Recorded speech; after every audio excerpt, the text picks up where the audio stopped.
100 रोटी वाला ससुराल। सुनो जी, मुझे तो शीतल की बड़ी फिक्र रहती है। उसका ध्यान तो बस घर के बाहर दोस्तों के साथ घूमने फिरने में ही रहता है। उसे कुछ बोलो तो एक नहीं सुनती। मैं तो कहती हूँ इसकी जल्दी शादी वादी करवा दो, वरना लड़की हाथ से निकल जाएगी।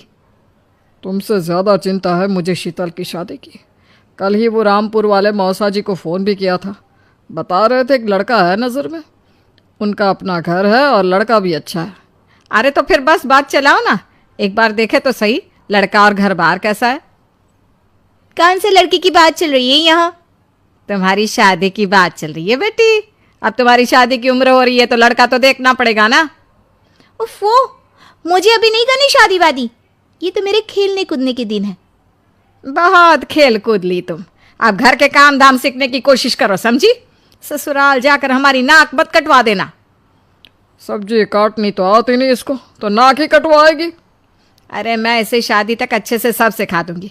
आप तो बस उस लड़के से इसकी शादी के बाद चलवाओ। कुछ दिनों बाद कुणाल और उसकी माँ शीतल को देखने घर आते हैं। कुणाल दिखने में बड़ा ही स्मार्ट होता है। शीतल तो उसे देखती ही रह जाती है।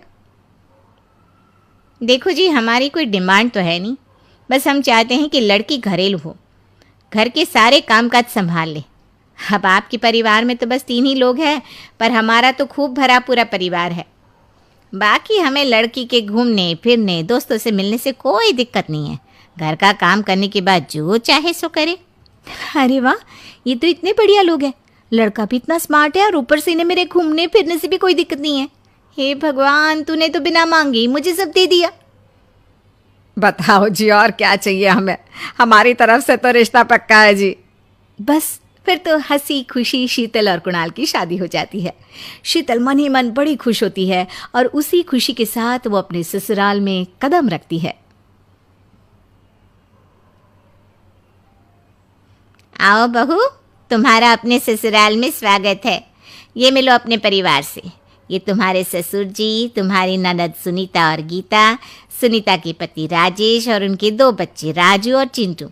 ये ना हमारे साथ यहीं रहते हैं। ये तुम्हारी दादी सास हैं और बाकी लोग अभी बाहर गए हुए हैं। इतने सारे लोग, ये सब यहीं रहते हैं इस घर में? अरे अभी तो मेरे देवर देवरानी और उनके 3 बच्चे यहाँ नहीं है। उसके मायके में भी शादी थी ना, तो बस वहीं गई है। कल तक आ जाएंगे। हे भगवान, ये घर है या धर्मशाला? ये सब एक साथ इस घर में कैसे रहते हैं? मुझे तो पता ही नहीं था इनका इतना बड़ा परिवार है। अब समझी कि कोई डिमांड क्यों नहीं की इन्होंने। ये सब चाल चले मेरे साथ। अरे बहू, खड़े खड़े क्या सोच रही हो? चलो अपने कमरे में जाकर आराम करो। जी माँ जी। अगले दिन शीतल का ससुराल में पहला दिन होता है। शीतल रसोई में जाकर सबके लिए खीर बनाने लगती है। तभी उसकी ननद सुनीता आती है। अरे वाह भाभी, आज क्या बना रही हो? बस दीदी, आज वो पहली रसोई है ना, तो खीर बना रही थी। अरे भाभी, ये खीर वीर रहने दो।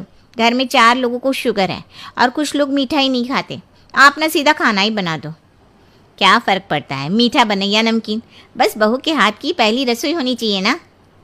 जी दीदी, तो फिर मैं खाना ही बना देती हूँ। आप बता दो खाने में क्या बनेगा? बस सिंपल सी कोई सब्जी बना दो, जैसे आलू गोभी या आलू मटर, और उसके साथ रोटियाँ सेक दो। हमारे परिवार में अब तुम्हें मिलाकर पूरे 20 लोग हो गए हैं। 15 बड़े और 5 बच्चे। बड़ों की 6-6 और बच्चों की 2-2 के हिसाब से रोटी बना देना। चलो मैं चलती हूँ, सब देख लेना। हाँ, बड़ों की 6-6 रोटी मतलब कि 15 लोगों की 90 रोटियाँ, और बच्चों की 2-2 रोटी मतलब 5 बच्चों की 10 रोटियाँ। 90 और 10 मतलब कुल मिलाकर 100 रोटियाँ। हाय, मैं तो मर गई। 100 रोटी अकेले कैसे बनाऊंगी?